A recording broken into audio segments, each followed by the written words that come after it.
ओम नमः शिवाय। नमस्कार मित्रों, मैं उपेंद्र शर्मा आज फिर आपके सामने उपस्थित हूँ। मित्रों, आज मैं आपको हिंदुओं के एक विशेष व्रत त्योहार के विषय में बताने जा रहा हूँ, जिसका बहुत ही ज़्यादा महत्व है। जी हाँ मित्रों, हम आज बताने जा रहे हैं आपको सोमवती अमावस्या के व्रत और इस दिन रखी जाने वाली सावधानियों और विधान के विषय में, जिसको बहुत ही ध्यान पूर्वक सुनना अति आवश्यक है। तो मित्रों, इस वीडियो को अंत तक अवश्य देखें और ध्यान पूर्वक सुनें।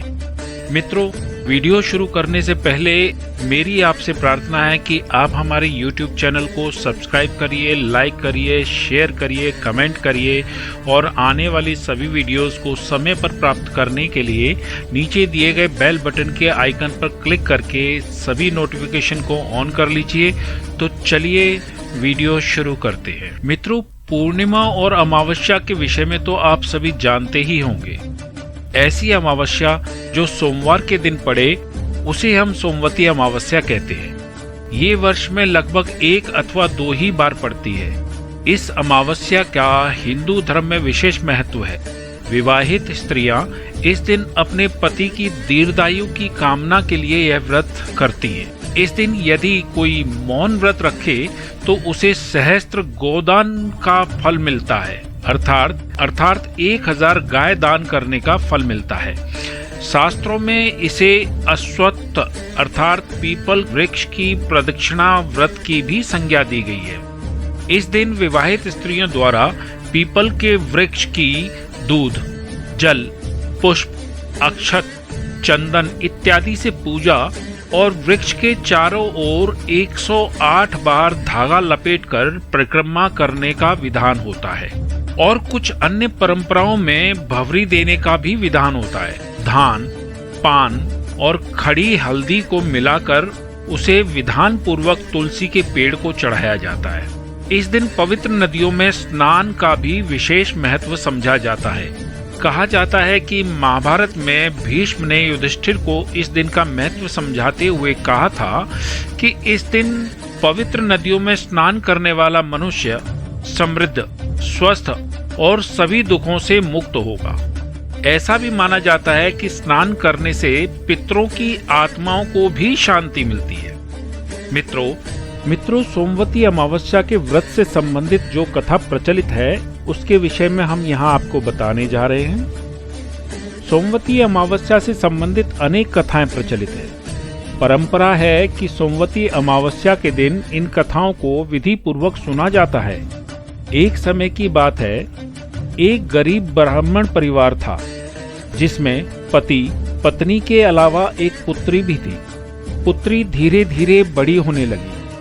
उस लड़की में समय के साथ साथ सभी स्त्रियोचित गुणों का विकास हो रहा था। लड़की सुंदर, संस्कारवान एवं गुणवान थी, लेकिन गरीब होने के कारण उसका विवाह नहीं हो रहा था। एक दिन ब्राह्मण के घर एक साधु पधारे, जो कि कन्या के सेवा भाव से काफी प्रसन्न हुए। कन्या को लंबी आयु का आशीर्वाद देते हुए साधु ने कहा कि कन्या की हथेली में विवाह योग्य रेखा नहीं है। ब्राह्मण दंपत्ति ने साधु से उपाय पूछा कि कन्या ऐसा क्या करे कि उसके हाथ में विवाह योग्य बन जाए। साधु ने कुछ देर विचार करने के बाद अपनी अंतर्दृष्टि से ध्यान करके बताया कि कुछ दूरी पर एक गांव में सोना नाम की धोबी जाति की एक महिला अपने बेटे और बहू के साथ रहती है, जो कि बहुत ही आचार विचार और संस्कार संपन्न तथा पति परायण है। यदि यह कन्या उसकी सेवा करे और वह महिला इसकी शादी में अपने मांग का सिंदूर लगा दे और उसके बाद इस कन्या का विवाह हो, तो इस कन्या का वैधव्य योग मिट सकता है। साधु ने यह भी बताया कि वह महिला कहीं आती जाती नहीं है। यह बात सुनकर ब्राह्मणी ने अपनी बेटी से धोबिन की सेवा करने की बात, जिसको उसने सहर्ष स्वीकार कर लिया। कन्या तड़के ही उठकर सोना धोबिन के घर जाकर सफाई और अन्य सारे काम करके अपने घर वापस आ जाती। सोना धोबिन अपनी बहू से पूछती है कि तुम तड़के ही उठकर सारे काम कर लेती हो, पता भी नहीं चलता। बहू ने कहा कि माँ जी, मैंने तो सोचा कि आप ही सुबह उठकर सारे काम खुद ही खत्म कर लेती हैं, मैं तो देर से उठती हूँ। इस पर दोनों सास बहू यह निगरानी करने लगी कि कौन है जो तड़के ही घर का सारा काम करके चला जाता है। कई दिनों के बाद धोबिन ने देखा कि एक कन्या मुंह अंधेरे ही घर में आती है और सारे काम करके बाद में चली जाती है। इस बार जब वह कन्या काम पूरा करने के बाद जाने लगी तो सोना धोबिन उसके पैरों पर गिर पड़ी और पूछने लगी कि आप कौन हैं और इस प्रकार छुपकर मेरे घर की चाकरी क्यों करती हैं। तब कन्या ने साधु द्वारा कही सारी बात बताई। सोना धोबिन पति परायण थी, उसमें तेज था, वह तैयार हो गई। सोना धोबिन के पति थोड़ा अस्वस्थ थे, इसलिए उसने अपनी बहू से अपने लौट के आने तक घर पर ही रहने को कहा। सोना धोबिन ने जैसे ही अपनी मांग का सिंदूर कन्या की मांग में लगाया, उसका पति मर गया और उसे इस बात का पता भी चल गया। क्योंकि सोना धोबिन घर से निर्जल ही चली थी, यह सोचकर कि रास्ते में कहीं पीपल का पेड़ मिलेगा तो उसे भंवरी देकर और उसकी परिक्रमा करके ही जल ग्रहण करेगी। उस दिन सोमवती अमावस्या थी। ब्राह्मण के घर मिले हुए पुए पकवान की जगह उसने ईंट के टुकड़ों से 108 बार भंवरी देकर 108 बार पीपल के पेड़ की परिक्रमा की और उसके बाद ही उसने जल ग्रहण किया। ऐसा करते ही उसके पति के मुर्दा शरीर में कंपन होने लगा और वह जीवित हो गया।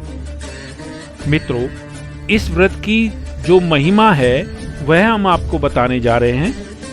पीपल के पेड़ में सभी देवों का वास होता है, अतः सोमवती अमावस्या के दिन से शुरू करके जो व्यक्ति हर अमावस्या के दिन भंवरी देता है अर्थात पीपल के पेड़ की परिक्रमा करता है, उसके सुख और सौभाग्य में वृद्धि होती है। जो हर अमावस को ना कर सके वह सोमवार को पड़ने वाली अमावस्या के दिन 108 वस्तुओं की भंवरी देकर सोना धोबिन और गौरी गणेश की पूजा करता है, उसे अखंड सौभाग्य की प्राप्ति होती है।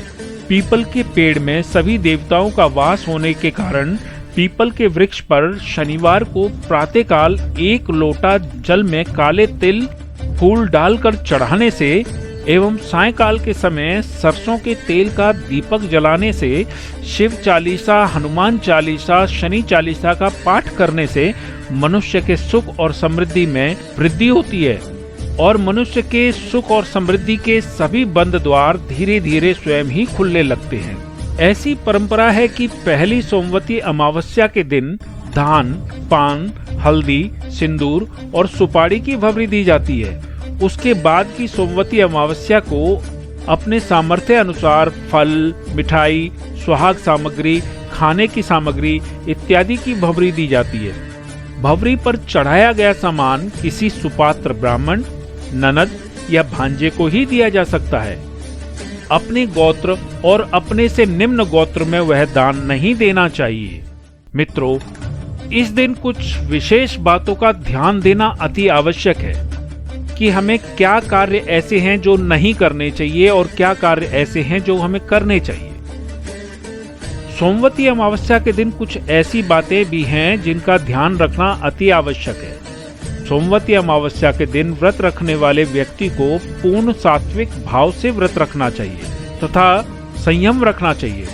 इस दिन व्रत रखने वाले व्यक्ति को गद्दे अथवा तकिए का इस्तेमाल नहीं करना चाहिए क्योंकि इसमें रुई होती है और सोमवती अमावस्या के दिन रुई का स्पर्श वर्जित होता है। इसलिए व्रत रखने वाले व्यक्ति को जमीन पर ही कुशा की बनी हुई चटाई अथवा कंबल पर सोना चाहिए। पूजा में जो दिया हम प्रज्वलित करते हैं उसमें भी रुई की बाती का प्रयोग नहीं करें। उसकी जगह मौली, कलावा अथवा कच्चे सूत का प्रयोग किया जा सकता है। इस दिन मूली अर्थात जल वाली चीजों का प्रयोग ना करें।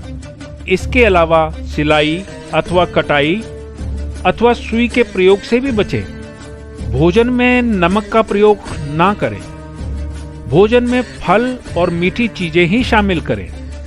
हल्दी और तेल का भी प्रयोग करने से परहेज करना चाहिए। सोमवती अमावस्या के दिन देर तक नहीं सोना चाहिए और ना ही दोपहर में सोना चाहिए। किसी भी प्रकार का किसी का भी अपमान ना करें, ना अपने से बड़े का ना अपने से छोटे का। ऐसा करने से संपूर्ण रूप से बचें। सोमवती अमावस्या के दिन शमशान अथवा उस प्रकार की किसी भी सुनसान जगह पर नहीं जाना चाहिए। सात्विक भोजन ही ग्रहण करना चाहिए। प्याज, लहसुन जैसी तामसिक भोज्य पदार्थों का भी प्रयोग ना करें। नाखून काटने अथवा बालों को काटने अथवा शेविंग करने से भी बचना चाहिए। स्त्रियों को श्रृंगार ना करके साधारण रूप में ही रहना चाहिए। यह कुछ ऐसी बातें हैं जिनका ख्याल सोमवती अमावस्या के व्रत में रखना अति आवश्यक है। तो देवियों और सज्जनों, हमने अपने इस प्रयास में आप सभी को सोमवती अमावस्या से संबंधित अधिकतर जानकारी देने की कोशिश की। आशा है कि यह आपके काम आएगी। हमारी आपसे पुनः प्रार्थना है कि आप हमारे YouTube चैनल को सब्सक्राइब करें, लाइक करें, शेयर करें और नीचे दिखाई गई बेल बटन पर क्लिक करके आने वाली सभी वीडियोस के नोटिफिकेशन को ऑन कर लें। तो मिलते हैं अगली वीडियो में। ओम नमः शिवाय, ओम नमः शिवाय, ओम नमः शिवाय।